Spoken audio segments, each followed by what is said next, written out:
Bicara tentang budidaya perikanan ini ternyata sangat menarik. Di balik layar pun kita nggak berhenti ngobrolnya. Mau dari hulu sampai hilir semuanya kalau kita mau bedah ternyata dari Pak Gandung tadi luar biasa potensinya.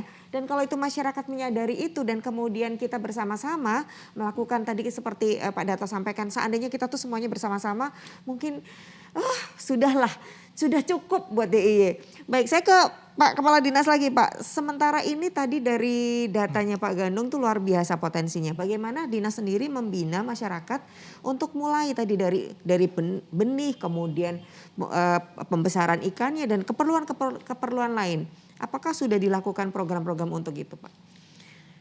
Jadi kita di DIY ini kan untuk perikanan budidaya kelompoknya namanya Pokdakan. Jadi kelompok pembudidaya ikan. Okay. Jadi bukan petani, bukan peternak, tapi Pokdakan itu sudah istilah dari permen, itu ada permennya. Ya, jadi Pokdakan kita, kelompok pembudidaya ikan kita ini sampai saat ini ada 1935 yang terregister di kita. Walaupun ada yang pemula banyak yang belum masuk. Kemudian dari kelompok pembudidaya ikan kita yang tadi memproduksi 93.000 ton dalam 1 tahun, itu kan tentu saja butuh benih. Ya. Nah, benih ini kita punya binaan UPR, ini sejumlah 540 UPR unit perbenihan rakyat. Jadi mereka yang nanti memproduksi benih yang tadi disampaikan oleh Pak Gandung, terkendala juga masalah cacing sutra yang itu memang ya konsumsi atau makannya benih yang kecil itu memang harus dengan cacing sutra.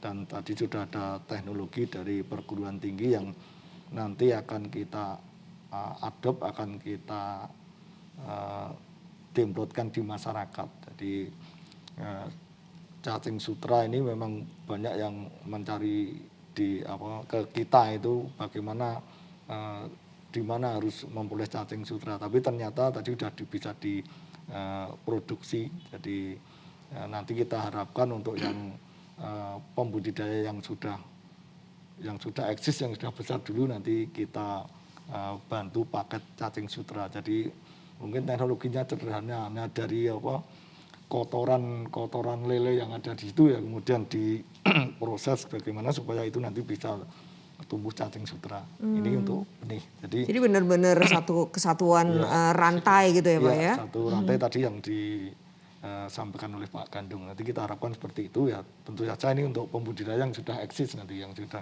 besar. Jadi mereka punya kolam-kolamnya banyak sehingga limbahnya cukup untuk membuat cacing sutra. Kemudian juga untuk mengejar kita produksi yang tinggi itu juga tergantung pakan juga. Jadi produksi kita itu tergantung pertama oleh benihnya. Kalau benihnya tidak bagus, dari induk yang kurang bagus atau tidak jelas induknya, juga nanti diberi makan dengan protein yang seberapa ukurannya dan pakannya seberapa banyak juga tidak akan cepat pertumbuhannya. Kemudian juga nanti pakannya juga harus mencukupi, kemudian kadar proteinnya juga sesuai dengan standar yang diharapkan. Nantinya untuk lele proteinnya lebih tinggi daripada untuk nila maupun gurame. Jadi ini bicara tentang cara pembenihan ikan yang baik gitu ya Pak. Ada standar tertentu yang untuk bisa mendapatkan benih ikan yang baik juga gitu Pak. Ya, jadi benih ini harus kita tangani betul-betul karena merupakan faktor kunci dari 2-3 faktor produksi ya. Faktor yang utama tadi benih, pakan, kemudian yang selanjutnya nanti di media yang dipakai itu. Kalau sumbernya sendiri apakah Dinas Kelautan dan Perikanan itu juga sudah memberikan source-nya atau sumbernya Pak? Untuk yang perbenihan ini kan kita ada semacam nanti ya, kalau di kita ada nanti paket-paket bantuan yang untuk menstimulan masyarakat UPR kita. Jadi untuk nanti apa yang bantuan yang kita sampaikan ke UPR beda dengan yang pembudidaya. Karena ini UPR ini kunci, dan UPR teknologinya lebih tinggi unit pertanian rakyat ini, karena nanti calon induknya juga harus jelas, dan calon induk kita sudah sediakan di UPT kita mempunyai unit pelaksana teknis, yaitu Balai Pengembangan Perikanan Budidaya, Balai Pengembangan Teknologi Perikanan Budidaya. Jadi ini yang saya maksud sumbernya adalah indukannya ini memang sudah distandarisasi juga supaya benihnya bagus juga, Pak. Supaya standar, dulu kita dari sumber yang jelas, artinya kita sudah produksi walaupun ya mungkin masih kurang, masih ambil dari yang lain, tapi harus yang sumber yang jelas gitu.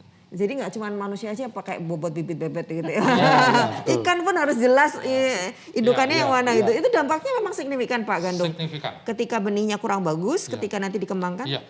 Maka ada yang namanya CPIB, cara pembenihan ikan yang baik. Jadi itu ada standarisasi nasional.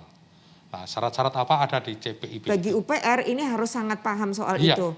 Dan sekarang sudah memulai ketataran itu. Sudah mengamini kalau mengambil bibit induk di mana? Sudah di UPT-nya provinsi misalnya seperti itu. Dan sekarang sudah tidak hanya konteks bantuan saja. Sudah mereka beli. Itu karena lebih untung dia beli, produksi sudah. Beberapa yang UPR besar beli ke UPT begitu ya. Nah, ini yang saya kira kesadaran ini yang di DIY itu cukup tinggi seperti itu. Kemudian kalau dari sisi pengolahannya sendiri atau pemeliharaannya bibit sendiri, apakah juga ada standar tertentu dan itu bisa dilakukan? Iya. Maka itu tadi kalau induknya itu memang bagus, terstandarisasi, maka salah satu cirinya adalah anakan atau bibitnya itu tingkat keseragamannya tinggi. Tidak acak sekali gitu. Oh, yang satu itu, iya. Tadi bobot bibit bebet tadi itu, jadi harus ini seragam. Lalu tidak disayang-sayang. Misalnya apa? Punya induk sudah gede, wah sayang ini gitu enggak. Dia misalnya lele, kawin 8 kali aja. Produksi benih 8 kali saja, 2 tahun. Setelah itu apkir. Oh. Nila juga sama, nanti setelah itu apkir. Begitu yang sulit itu. Iya, jadi artinya tetap dilanjutkan maksudnya yang sulit. Oke. Lalu nanti programnya Pak Bayu ini, Pak Kepala Dinas, mempersiapkan calon induk terus tidak berhenti. 2 tahun, jadi 1 tahun sudah beli calon induk. Nanti induk yang tadi sudah 2 tahun sudah diapkir, dijual nila-nila besar begitu misalnya kalau nila. Lalu jangan dipaksa sampai akhir hayat gitu ya. Ya, jangan sampai disayang-sayang begitu. Wah ini dulu yang pertama kali, enggak gitu. Jadi harus 8 kali kawin, 2 tahunan kira-kira itu sudah apkir saja. Kalau saya memang melihat bagus-bagus setelah itu, tetapi anak-anaknya gitu. Ya seperti umur sudah tua lah ya. Itu ya harus standarisasi beda. Nah, itu yang di DIY itu masyarakat sebagian besar pembudidaya sudah sadar itu. Dan lepas dari bantuan dari dinas, mereka sudah berani membeli jika kualitasnya bagus gitu. Mereka sudah tahu seperti itu.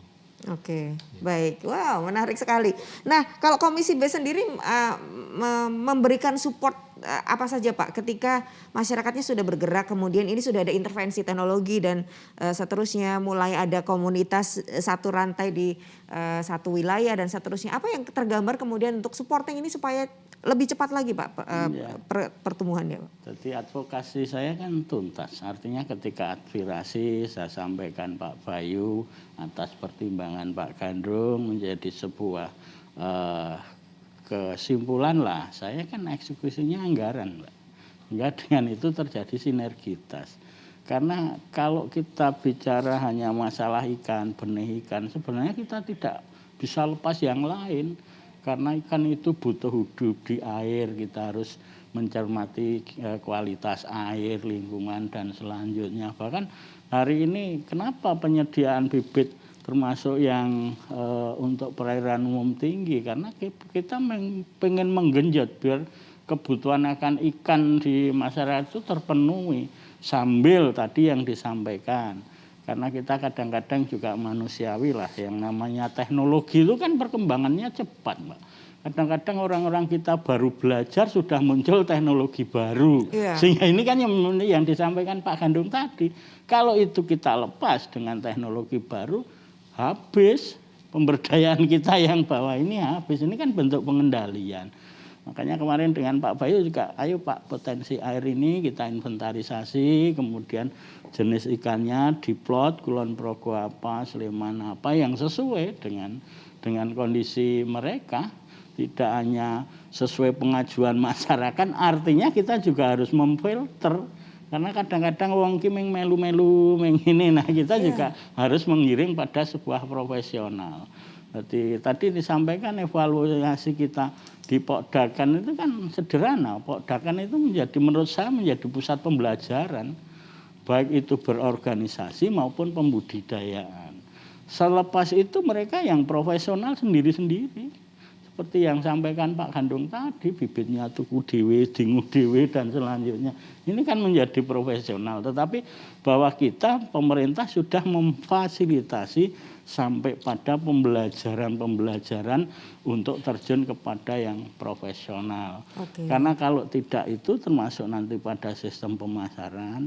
Jadi kan kadang-kadang pembudayaan ini kasihan. Misalnya tadi saya sampaikan, oh ini produksi lele misalnya dari tempatnya Pak Gandung. Oh dibawa ke Jogja. Setelah itu kembalikan tempatnya Pak Gandung. Artinya kan begitu, Pak? Nah, banyak yang seperti ini kan model komunikasi atau model sistem pemasaran yang perlu kita efektifkan. Baik, kita akan bahas nanti di sesi terakhir Pak. Ini menarik. Yang paling kata kuncinya sebenarnya adalah data ini terintegrasi. Maka kalau ada tadi data kebutuhan, kemudian data pembudidaya dan seterusnya sampai ke pasar, kalau itu tersedia dengan terbuka barangkali ini adalah peluang buat masyarakat banyak. Kalau Anda ingin tahu poin-poinnya untuk jawaban pertanyaan ini, jangan kemana-mana, tetap di Rembuk Minat. You just want attention, I know from the